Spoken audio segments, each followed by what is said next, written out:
Whether you're a skeptic or a believer, join me, Rob McConnell, as together we'll investigate the world of the paranormal and the science of parapsychology here on the X-Zone Radio TV show on XZBN and the X-Zone TV channel on Simul TV. Since 1990, the X-Zone Radio TV show has been the place where people dare to believe and dare to be heard. Together, we'll investigate UFOs, aliens, ghosts, Bigfoot, psychic phenomenon, lake monsters, conspiracy theories, government cover-ups, the truth embargo, alien abductions, ESP, haunted locations from around the world, and so much more. With over 28 years of broadcasting and more than 4,500 individual guests, the X-Zone is truly a place where fact is fiction and fiction is reality, as evidenced by the credibility, integrity, and professionalism of the guests that we bring to our international audience. If you have seen a UFO, had a close encounter, seen a ghost, Bigfoot, lake monster, or a story that you would like to share or have investigated, contact me, Rob McConnell, by sending me your email to xzone@xzoneradiotv.com, or you can call toll-free 1-800-610-7035, extension 143, and on Skype, X-Zone Radio TV. For more information on the X-Zone Radio TV show with yours truly, Rob McConnell, visit www.xzoneradiotv.com or www.xzonetvchannel.com or simultv.com and xzbn.net. Until next we meet here in the X-Zone from our broadcast center and studios in Hamilton, Ontario, Canada, always remember, X-Zone Nation, keep your eyes to the sky and your heart in the light.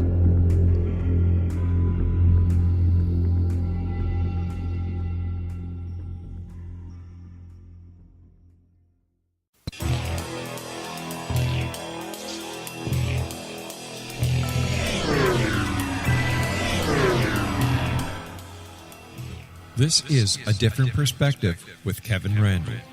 A retired U.S. Lieutenant Colonel, Kevin Randle has been studying UFOs for nearly 50 years. Kevin has investigated some of the most famous UFO cases in the world and has been consulted for dozens of documentaries about UFOs. Considered one of the leading experts into the Roswell UFO crash of 1947, Kevin has written more than 25 books about UFOs, including the recently published Roswell in the 21st Century. Now, here's the host of A Different Perspective, Kevin Randle.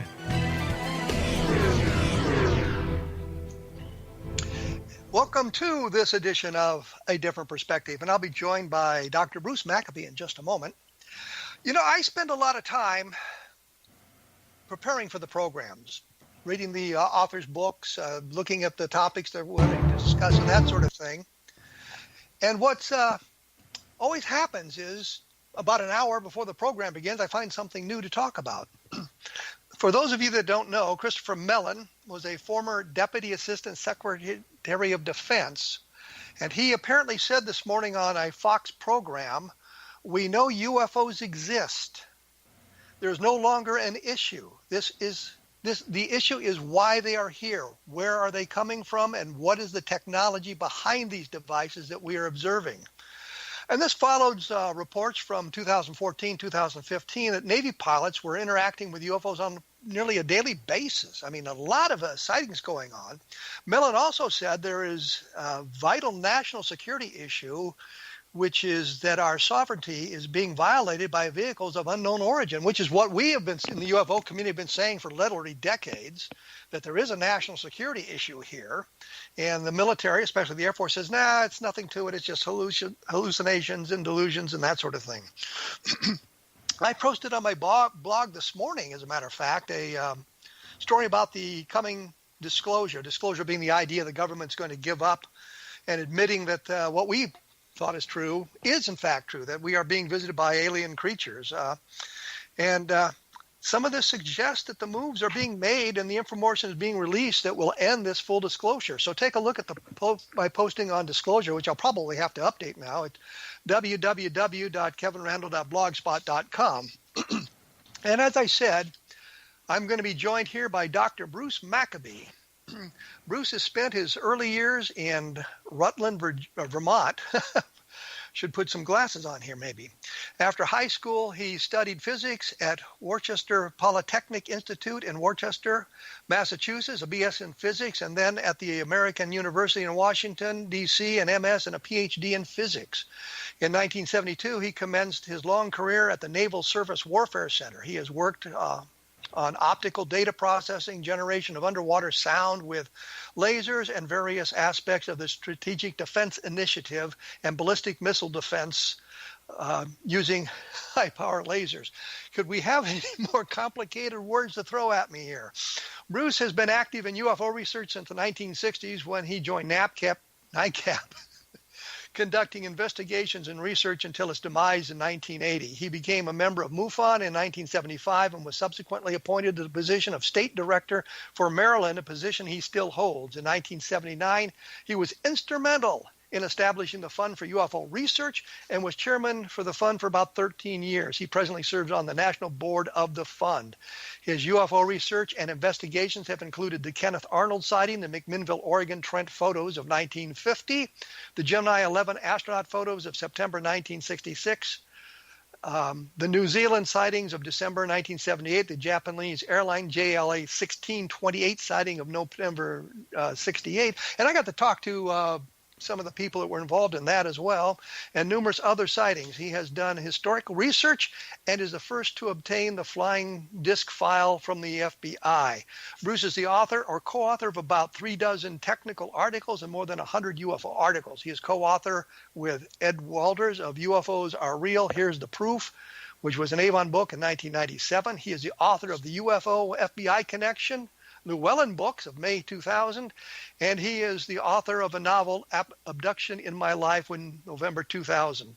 He is listed in Who's Who in Technology Today and American Men and Women of Science and has appeared on many radio, TV shows, and documentaries.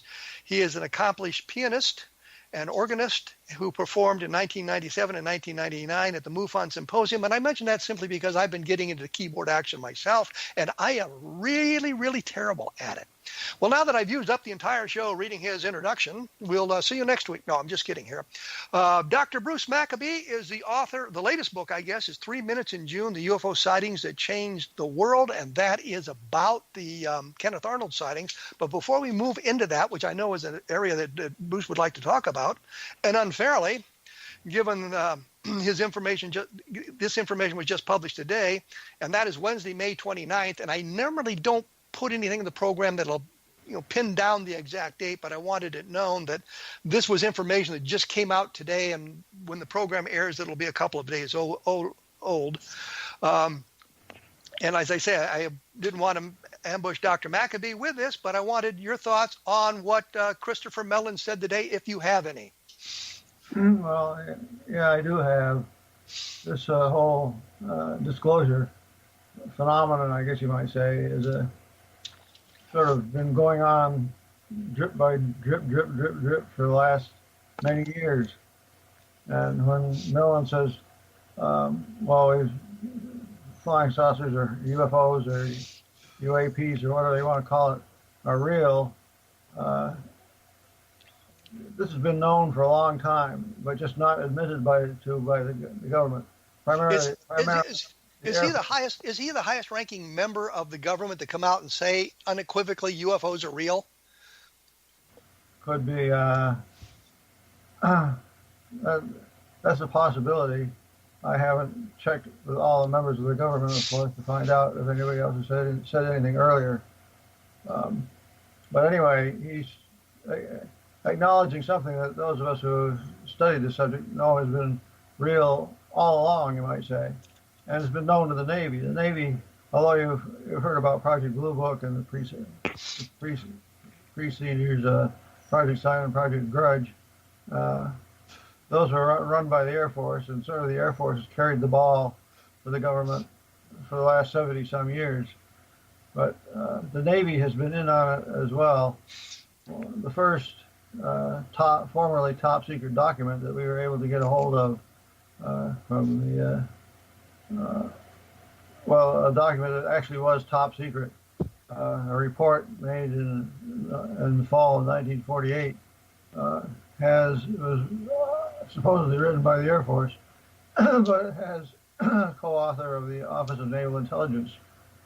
So the Air Force Intelligence and Naval Intelligence are working together on this, and they may well have done so because the Navy's been involved since the beginning too, since the first flap of sightings in 1947.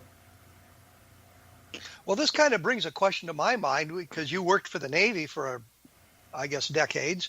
Did you ever run into any UFO-related materials when you were in the Navy, working with the Navy? Not Navy materials.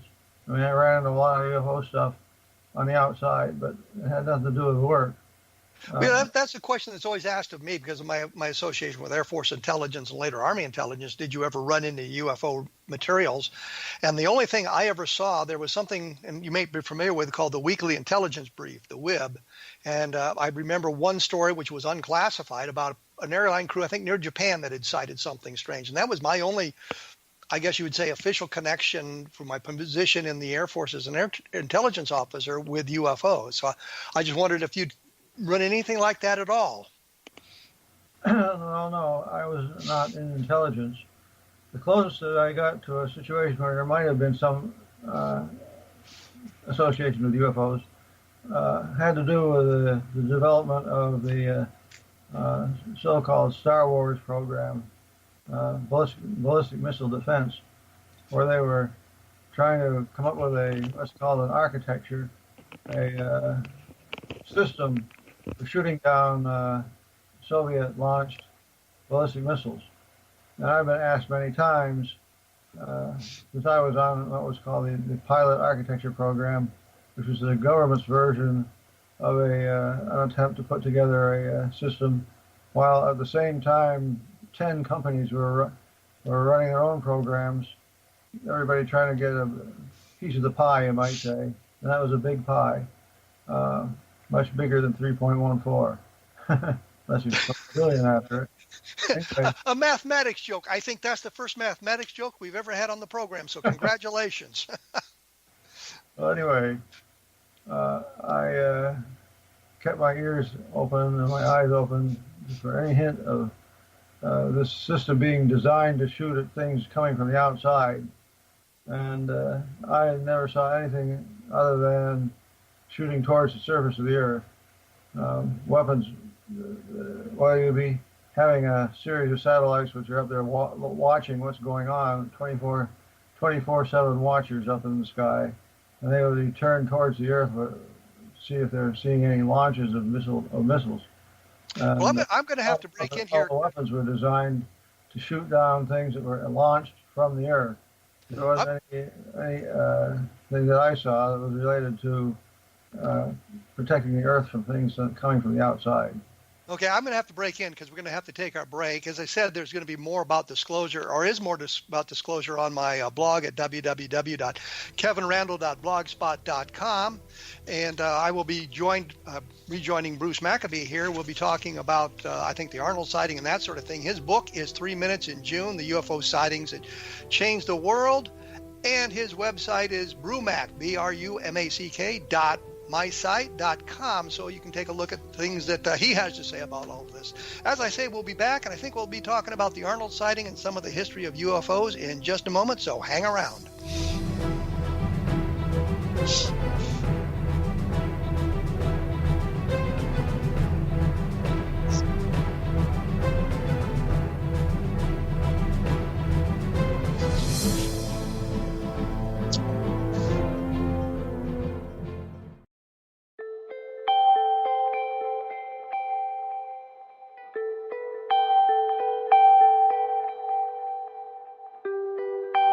It's hard to listen to the news without realizing we're living in volatile, unprecedented times. Yet never has there been such an opportunity to transform the human condition. As old structures fail, where can we find the guidance to co-create a better way? Find Your Path Home is an ever-evolving, leading-edge information, education, and healing resource center designed to support and guide you on your path to unity and enlightenment.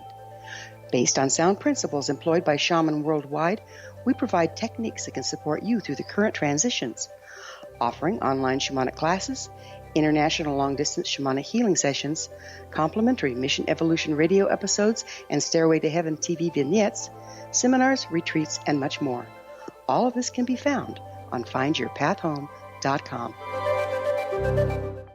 So I was watching the X Zone TV channel last night when I was abducted by aliens, and they kept repeating to me over and over again, simultv.com, simultv.com. What's simultv.com? That's what I asked them. They had it written on the side of their UFO. How do you spell that? UFO. No, I mean simultv.com. simultv.com. simultv.com. Right. simultv.com. Interesting that you were abducted by aliens in a simultv.com UFO last night. Oh, yeah? Yeah. Now that you mention it, I remember now last night I was awakened from a deep sleep. My great-grandmother was standing there. She said she'd come from the hereafter to tell me about simultv.com. She even spelled it out for me. simultv.com, sonny boy. simultv.com. simultv.com, sonny boy. Wow. Yeah. Guys, you'll never guess what my psychic guru just told me. simultv.com. Exactly. Are you guys psychic too? Of course. We all know about simultv.com. simultv.com.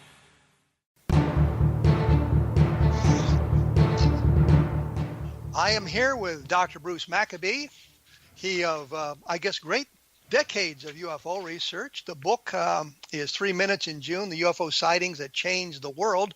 And those 3 minutes in June, I suspect, are about the Arnold sighting. Is that not correct? That is correct. Everybody who begins this subject, studying it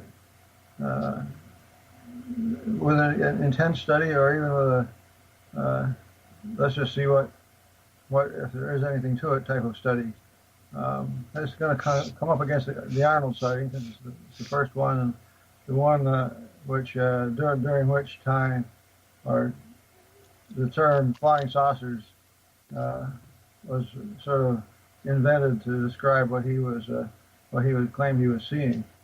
But, well, doesn't flying saucer really, I mean, came out of the idea of the motion of the thing moving across, like a saucer skipping across a pond, as opposed to a shape of the craft? Yes, that's right. He was using that description of the way these things move, and they zipping from point to point, sort of. And it's sort of amusing coincidence, you might say, that the world is finding out what the Navy pilots have discovered, that these things move in a very erratic manner. They'll be in one place for a period of time and then all of a sudden disappear from there and reappear somewhere else. It could be miles away. It's been presented recently, ever since the discussions began of the Navy sightings in December of 2017, with the publication of the Navy sightings in the New York Times. The description that these things, make very erratic movements. And that was observed first by Kenneth Arnold in 1947. Some of the characteristics that he observed of these objects have been reported by the Navy as if they were newly discovered characteristics, but anybody who's studied this field carefully for a number of years has run into a number of cases where erratic movements take place. Come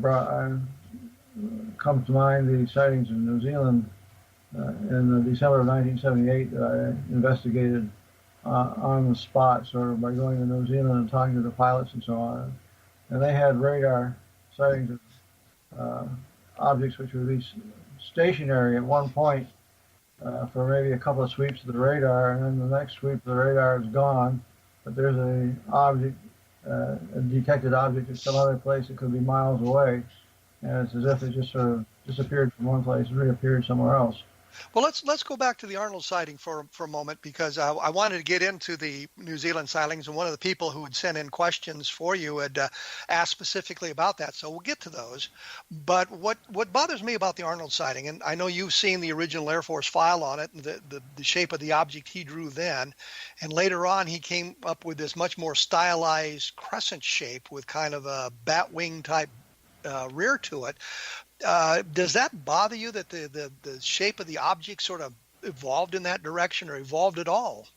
Well, he initially said they were sort of like a pie pan with a convex rear end, not really a sharp point, but the rear end was sort of like straight, a V shape, and that's what he drew in his very detailed letter to the Air Force.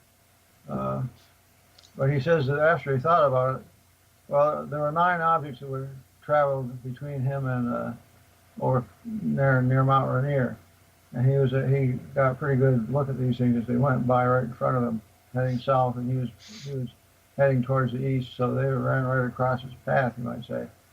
And he said that of the 9 that he counted, 8 of them had this convex V-shaped rear, but one, which was not the first one, but the next to the last one in this line of objects, next to the last one was this semicircular shape with a double concave shape to the rear end. He had the opinion, I guess, that was the lead, the most important ship. He said it seemed strange to him that the leader of the pack would be near the rear end, but that was a judgment call on his part. He said that the next to the last one had this double concave rear end, and all the others were like what he drew for the Air Force. Well, could his memory have been influenced by his discussions with Brown and what's his name, whose name escapes me, Davis, I guess, from 4th Air Force, when they were talking to him about Maury Island, and it relates to the Rhodes photograph taken in Phoenix in 1947. And apparently, I guess Brown drew what the object looked like in the Rhodes photograph. Could that have influenced him at all? In the Rhodes photograph, you got a semicircular front with a single concave shape at the rear. I guess at the rear. That happened 2 weeks after Arnold's sighting, which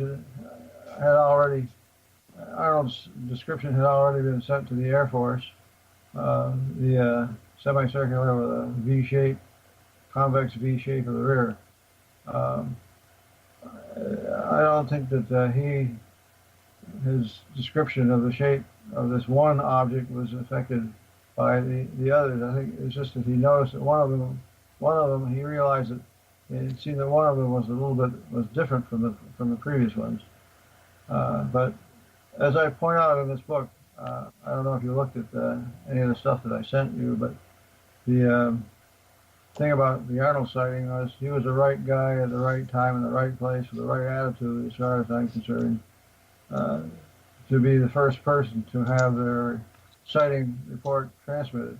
His sighting report was taken seriously by his friends, and he himself went to a newspaper to report seeing these things, thinking it was his civilian duty to report what might be the new types of aircraft, probably from the Soviet Union. And so he was doing his duty by reporting. Nobody treated him as an idiot or anything like that for reporting these things. The newspapers picked up on his story in a sort of a straightforward manner, including his opinion that they probably were from the Soviet Union. Well, that kind of brings up a question from what you said. The chronology would be that he had on a flight landed somewhere and contacted the news media about what he had seen, and then later on when he landed at his home base, he was met by reporters that talked to him about it on the airfield. If I got that chronology right? Well, he was headed towards Yakima, Washington, when this sighting occurred, and he told his friends when he landed at Yakima he had seen these things that he was astounded he couldn't see any natural shape of an airplane. No control surfaces, no wings, no engine, no exhaust plume or anything like that. They were completely strange as far as shape and the way they flew, sort of zipping from point to point and flipping and flashing in the wind. His description of these things. And he also used the terminology like a saucer skipping on the water. He landed at Yakima, told his buddies there. Then he was going as a business trip to Pendleton, Oregon, which is 100 miles west or whatever. And he had to cross over the mountain chain to get to Pendleton. And when he landed at Pendleton, his story had preceded him, and he was asked about what he had seen. Well, when you say he was on a radio program discussing it. Well, when you say he told his friends, did he contact them by radio while he was still in the air? No, he didn't. And he explained why he didn't contact them, because he said they had a very weak radio, only good for a couple of miles range. Since he didn't land at big airports where he'd have to call in many miles ahead of time of the landing. So he has his low power transmitter essentially meant that there was no point in him trying to contact anybody right off the bat. Well, he had to wait till he got to Yakima to discuss what was happening, what had happened to him. Well, it certainly was a different world than you see in aviation today. I know when I was taking fixed wing lessons, we worked out of an airport where didn't really have a control tower, and you had to contact Unicom or whatever it was and tell them where you were and what was going on, and to alert other aircraft that you were in the area. We're going to have to take another break here. In just a moment, I'll be back with Bruce Maccabbe, and when we come back, I've got a couple of questions that people had sent in for us to, pick his brain and learn what he thinks about some of these cases. And he's actually mentioned a couple of them as we've discussed it here. The blog for me is www.kevinrandall.blogspot.com, and it's brumac.mysite.com, so you can read a lot of papers that he's put together and information that he's gathered over his years of research into the UFO field, and learn a little bit about some of the more obscure cases, things we haven't talked about here. And always take a look at a couple of my books, which be Roswell in the 21st Century. The latest is Case MJ12, which was an updated version of a book I'd done a number of years ago, and has a lot of new information in it about that. We will be back in just a moment, so please stick around.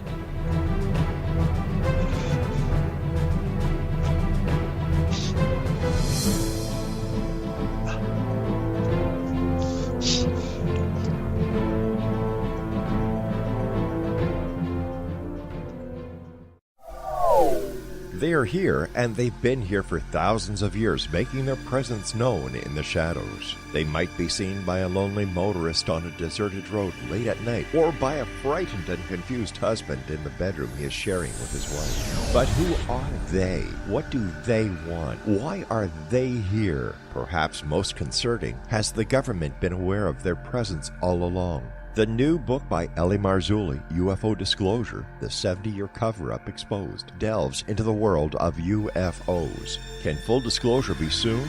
Order now and receive a free hour and 37-minute DVD on the UFO phenomenon. UFOs are real. Get both the book and the DVD, a $40 value, for only $19.99. To order your book and DVD today, go to lamarzulli.net. That's LAMARZULLI.net. Rob McConnell here, presenting an overview for Nicholas Paul Jennings, author of a fascinating book, Amen. It presents facts revealed by Egyptologists, facts that enable us to understand why Amen is the beginning of creation of God. It provides recommendations for religious leaders of the major religions to unify their beliefs and teach the Word of God. Love one another. Amen informs people how mankind conceived God. It was the Egyptians that developed the concepts of a soul, a hereafter, and Son of God. And finally, after the worship of many gods, They conceived the belief in one universal God, the maker of all there is.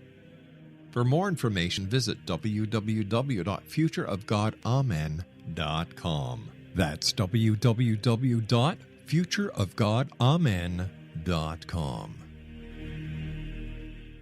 You have heard of the X Zone? Now watch it on Simul TV, plus 500 video games, live TV channels, free video on demand, worldwide, and more. Does this sound like tomorrow's television? Well, it is, but you can have it today, right now. It is Simul TV. Simul TV offers what the others only wish they could provide. 15 exclusive channels like X Zone, sci-fi, and horror. We are worldwide. No other provider offers that. 500 built-in video games. No need to have an extra expensive system. We have them included. Free video on demand. Live streaming events from around the world. Interactive online network, and much more. Tomorrow's TV today. Simul TV. Sound too good to be true? Well, it's not. You can have Simul TV today. Sign up at simultv.com. Do it today.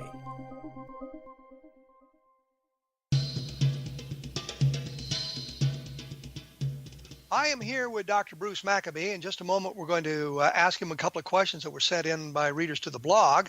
And I wanted to mention that there are many other fine programs about the paranormal on the XZoo Broadcast Network, xzbn.net. Take a look at those, and I'm sure you'll find something that'll interest you in the world of the paranormal. And don't forget, there is the International UFO Reporting / Research Center, the IUFO RRC, at www.iuforrc.com, and you can take a look at that site. There's a forum for reporting your sightings if you have one, and the eye there is to investigate UFO sightings to gather a proper database rather than just confirming a belief structure. Dr. Maccabbe, when we went away, I promised the listeners that I would get to some of the questions that have been sent to us, sent to me, I guess I should say. And you should be proud because I've gotten the most questions for you from any of the guests that we've had on recently. So people are interested in your opinions on this. I thought the first question is, has Bruce seen any photos that he feels are proof of visitation from elsewhere, or does he have an earthly explanation for all the submitted photos? Well, I have seen photos, videos, and movies and stuff like that for years, and I've picked out a few which I can't say they came from interplanetary space, but that certainly is a possibility. But the main point is, can they be explained as a conventional craft or whatever? Probably the photo that's been produced most often over the years, the Trent photographs from May of 1950, show a shaped object which clearly is not something made by none of our human-type aircraft resembles what the Trent object was. I've studied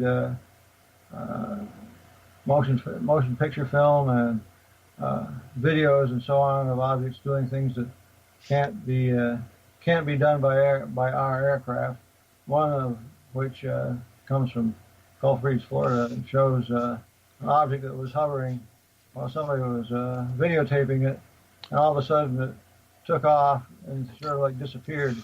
It went from the center of the frame all the way out beyond the edge in five frames. That's 1/6 of a second.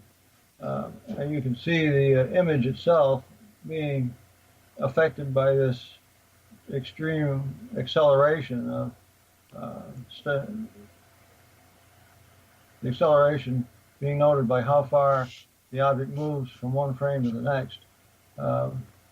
And this acceleration is a subject of the most recent Navy reports of how quickly these things can move. So I've seen some stuff that, I guess videos that you'd say couldn't be duplicated by our aircraft. I would like to say something about the Kenneth Arnold sighting before we leave that. Okay. After all these years, I wrote the whole book about that one sighting. although that sighting has been sort of the foundation for the whole subject ever since 1947, nobody had written a book about it. Everybody had noted that it was a single person witness, and the single witness cases are sort of scorned. But I argue in this book that Kenneth Arnold was the right person at the right time with the right attitude to be seeing this, and he was in the right place where he could see these things travel along and measure the time it took with a clock on his dashboard. He had a good view of the whole track of these objects from as they went past Mount Rainier, and then 102 seconds later went past Mount Adams 50 miles to the south, and that calculates out to about 1,700 miles an hour. That was 1,000 miles an hour faster than the fastest jets we had at the time. So I would argue that Kenneth Arnold's sighting ought to be included there. At the very least, you can't say that he was a copycat, and there were other explanations for his sighting that were offered. These are all discussed in the book and shown why none of them made any sense. The official Air Force explanation for Arnold's sighting was a mirage. A mirage has nothing to do with what he was talking about as he described these things flying past him. He came up with a size of about 100 feet, he thought, in size, and essentially made measurements at the time of the sighting, and he was clearly of clear mind. He recalled it well. In the book, I present 4 different recitations by Arnold. The first one being on when he was on a radio station the next day, and then the letter that he wrote to the Air Force, what he wrote in the book The Coming of the Saucers, that was published in 1952, and then his last public appearance in 1978, I think, or 79, when he gave once again his recitation of the sighting. All these 4 descriptions of the sighting are very, very close to the same. So you have the same person giving this description over a period of time of about 20-some years. Well, let me break in here and ask you a question then. Do you discuss the Fred Johnson sighting in your book? Yes. Because that would seem to suggest a second witness, even though he wasn't seeing the same things at the same time. It was just minutes later. So doesn't that kind of corroborate Arnold in a fashion? Arnold said it was at 3 o'clock. And by the way, the title of the book comes from the duration of the sighting. It's about 3 minutes. And from Arnold seeing them when he saw a bright flash far to the left as he's heading eastward. Far to the left for him was north, and these were traveling north to south, and weaving in and out of the mountain peaks, he said. So he had an idea of how far away they were from him, and he was able to time them going from Mount Rainier to Mount Adams.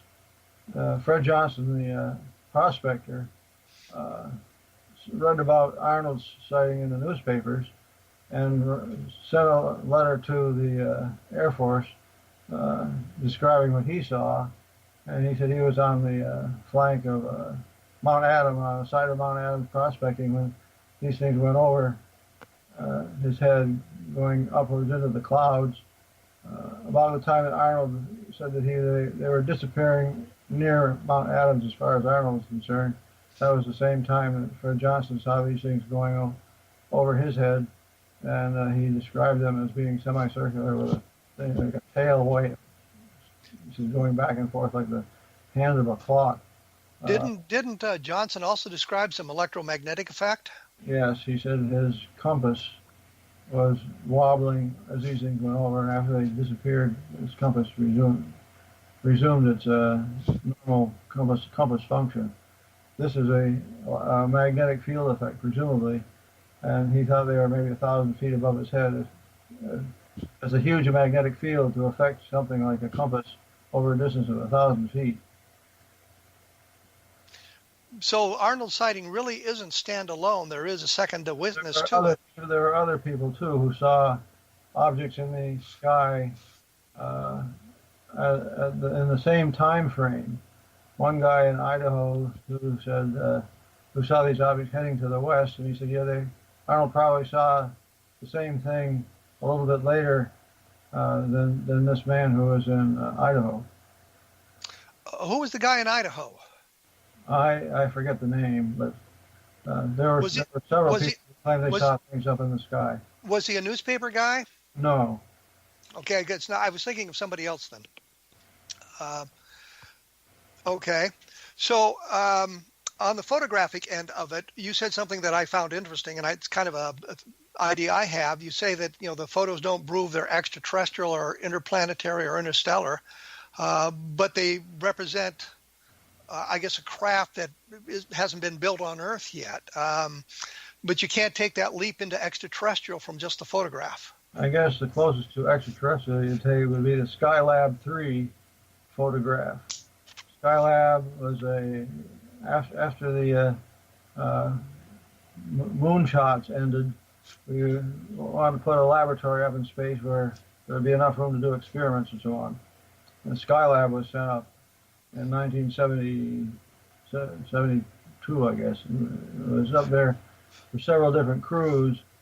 Skylab 1 was one crew, Skylab 2 was another crew, Skylab 3 was the third crew, and that was 3 astronauts who were doing experiments of various types in the Skylab. And on the 16th of September, I think it was one of the days in September, one of them happened to look out at one of the windows and see this red object out there, a red dot, and called the attention to the other astronauts. And they looked out, and they all 3 saw this red thing out there. And one of the guys took pictures of it. And these pictures, you go to my website, you can read the whole article, the whole analysis of this event. There's no explanation for this red thing that was there, and that was clearly out in outer space. It wasn't inside the Earth's atmosphere. Well, let me break in here because I'm going to have to take the break. And you kind of anticipated one of the questions, which was about the Skylab 3 sightings, and we'll get back to that when we come back to the program here. Once again, the book is 3 Minutes in June.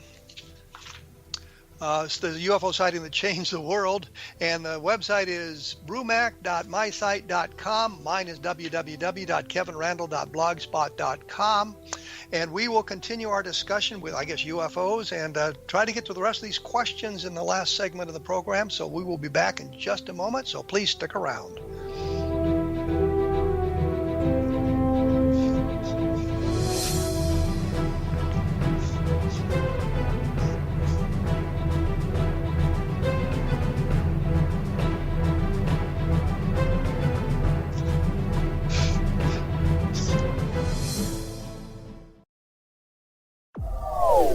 They are here, and they've been here for thousands of years, making their presence known in the shadows. They might be seen by a lonely motorist on a deserted road late at night, or by a frightened and confused husband in the bedroom he is sharing with his wife. But who are they? What do they want? Why are they here? Perhaps most concerning, has the government been aware of their presence all along? The new book by L.A. Marzulli, UFO Disclosure, the 70-year cover-up exposed, delves into the world of UFOs. Can full disclosure be soon? Order now and receive a free hour and 37-minute DVD on the UFO phenomenon. UFOs are real. Get both the book and the DVD, a $40 value, for only $19.99. To order your book and DVD today, go to lamarzulli.net. That's LAMARZULLI.net.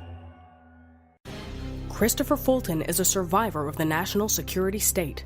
All he wanted to do was preserve history when he acquired a Cartier watch from the estate of President Kennedy's personal secretary. But that simple act set off a terrible chain reaction.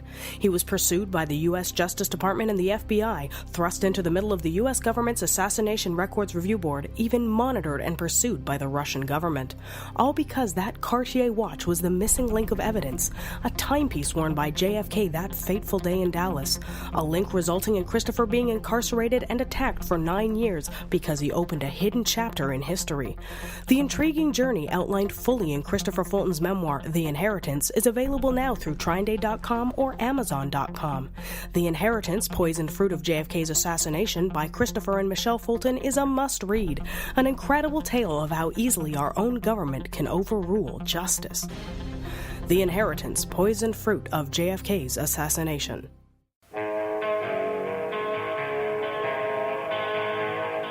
I am here with Dr. Bruce Maccabbe. We've been talking about UFOs and Kenneth Arnold and sightings. And when we went away, we were talking about the Skylab 3 sighting.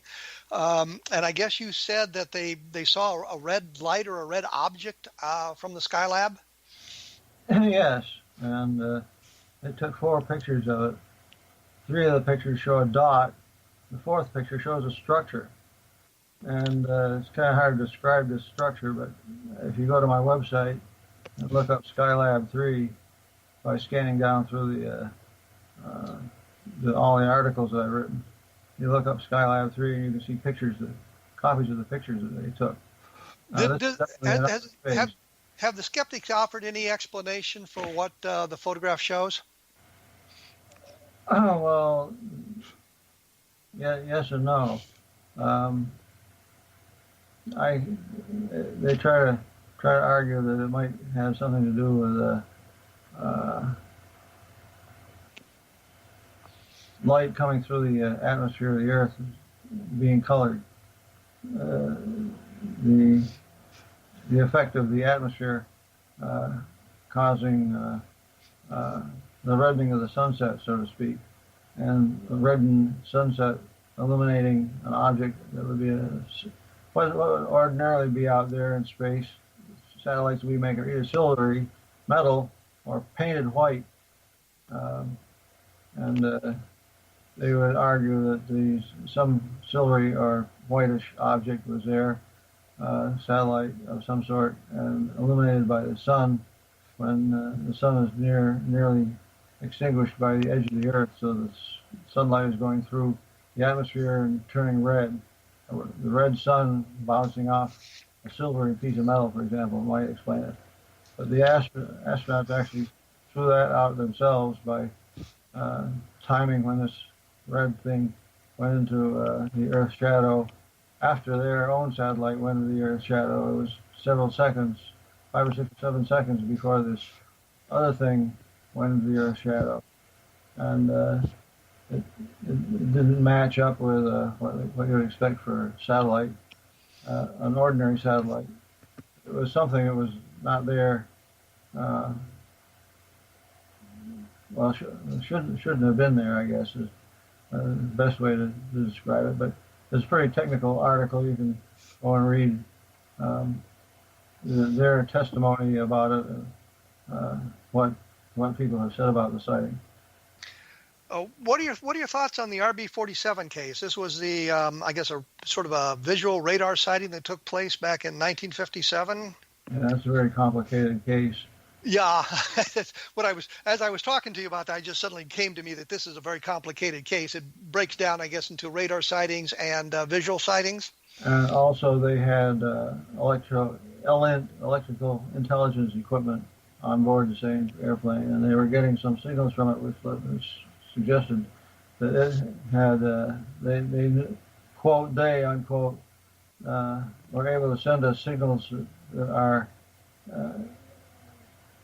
our specially instrumented airplanes could detect as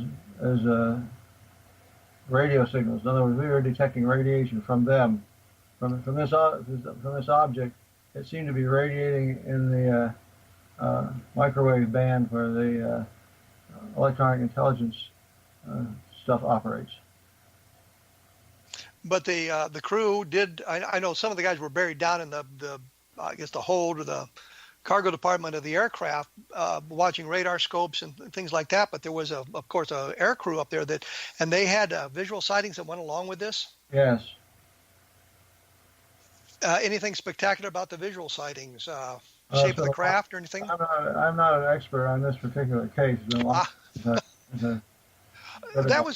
that was one of the ones that people asked me about, and I've been kind of fascinated with that. And I know that I guess Brad Sparks has done a lot of work on the RB-47 case, so I guess that would be something for someone else to look up. What do you think are the best photographic cases that haven't really been explained, either still or movie videos?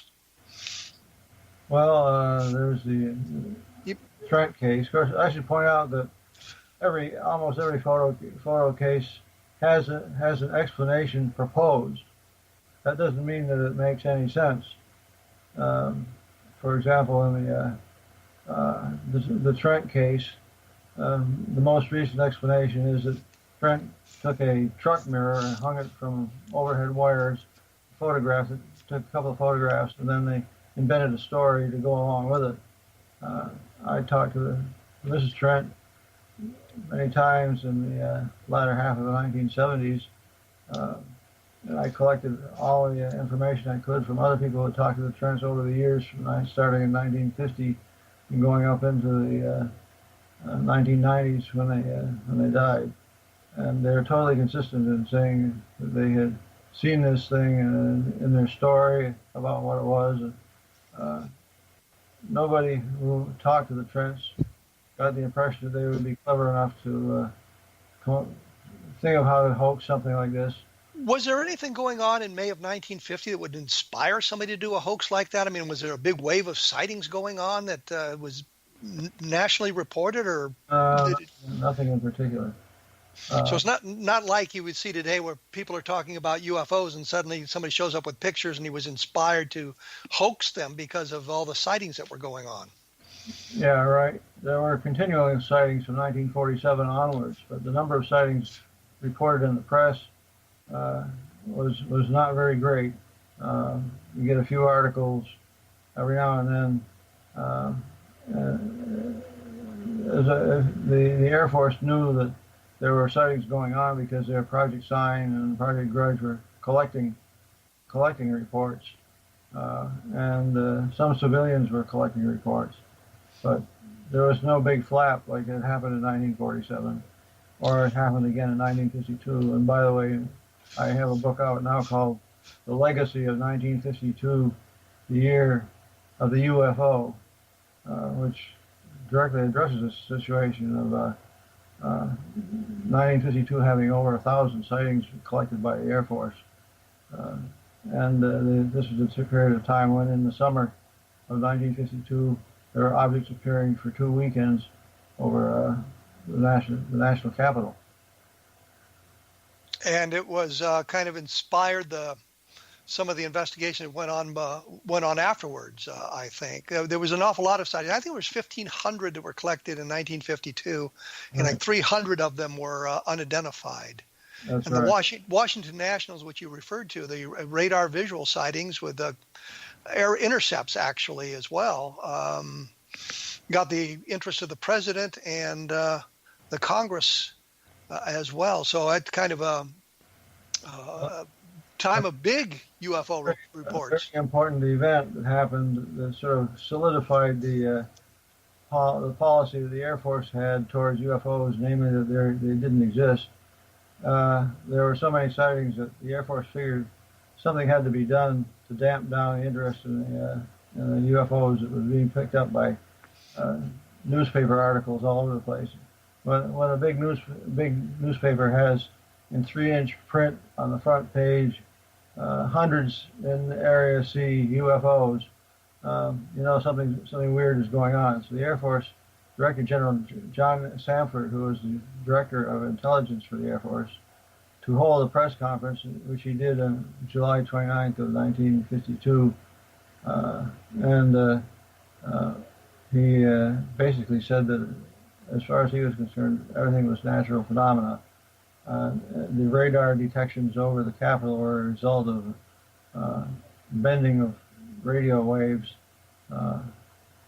due to temperature gradients in the atmosphere, and there was really no UFOs being picked up by radar.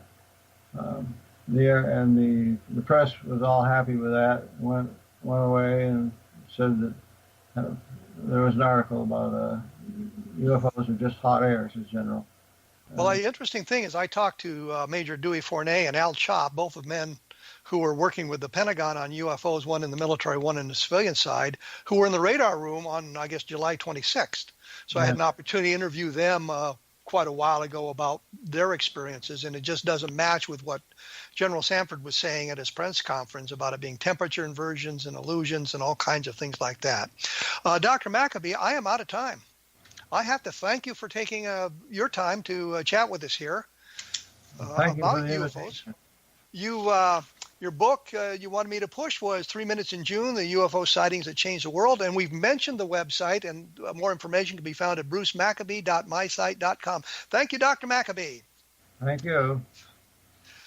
Next week, I'm going to be joined by Dan Wright. He has written a book, The CIA and UFOs, and we'll be chatting about what he's learned there and some interesting things like that. I'm going to kind of pursue this statement by, was it Christopher Mullen, or Mellon, whatever the heck his name was, about the them knowing that the UFOs are here, that they're extraterrestrial, that they're a matter of national security and that sort of thing. And I'll post some things to my blog. And we'll have some more information from Dr. Maccabbe up on the website as well, www.kevinrandle.blogspot.com. And as I say, as always, if you have questions for Dan Wright about the CIA and UFOs, send them to me in the comments sections from the blogs. I'll pick those up and try to get those answered for you. Unfortunately, I didn't get to all the questions that had been submitted this time because we had a lot of other discussions going on as well. So these things sometimes happen. Once again, my latest book is Case MJ12, about the MJ12 documents. Take a look at Encounters in the Desert, which is about the Socorro sighting, where we again learned that it wasn't single witness, there were multiple witnesses. And of course, the always present, always valuable Roswell in the 21st century. I will be back in 167 hours with a different perspective, so keep listening.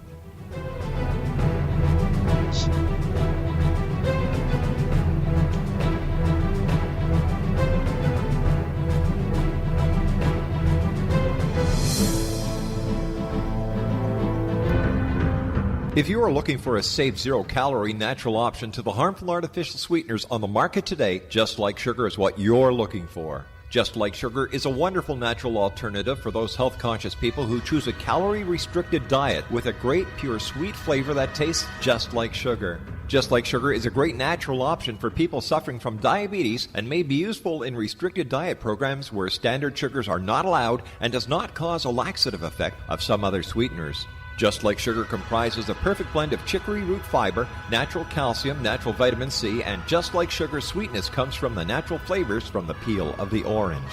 Just Like Sugar is a natural alternative to harmful artificial sweeteners and will change the way that you believe all natural sweetener products taste.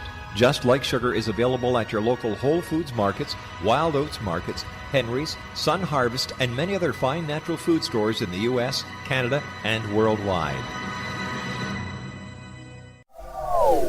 They are here, and they've been here for thousands of years, making their presence known in the shadows. They might be seen by a lonely motorist on a deserted road late at night, or by a frightened and confused husband in the bedroom he is sharing with his wife. But who are they? What do they want? Why are they here? Perhaps most concerning, has the government been aware of their presence all along? The new book by Eli Marzulli, UFO Disclosure, the 70-year cover-up exposed, delves into the world of UFOs. Can full disclosure be soon? Order now and receive a free hour and 37-minute DVD on the UFO phenomenon. UFOs are real. Get both the book and the DVD, a $40 value, for only $19.99. To order your book and DVD today, go to lamarzulli.net. That's LAMARZULLI.net.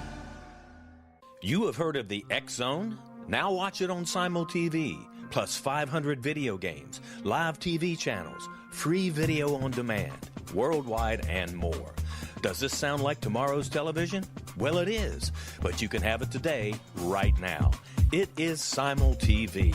SimulTV offers what the others only wish they could provide. 15 exclusive channels like X-Zone, Sci-Fi, and Horror. We are worldwide. No other provider offers that. 500 built-in video games. No need to have an extra expensive system. We have them included. Free video on demand. Live streaming events from around the world. Interactive online network, and much more. Tomorrow's TV today. SimulTV. Sound too good to be true? Well, it's not. You can have SimulTV today. Sign up at simultv.com. Do it today.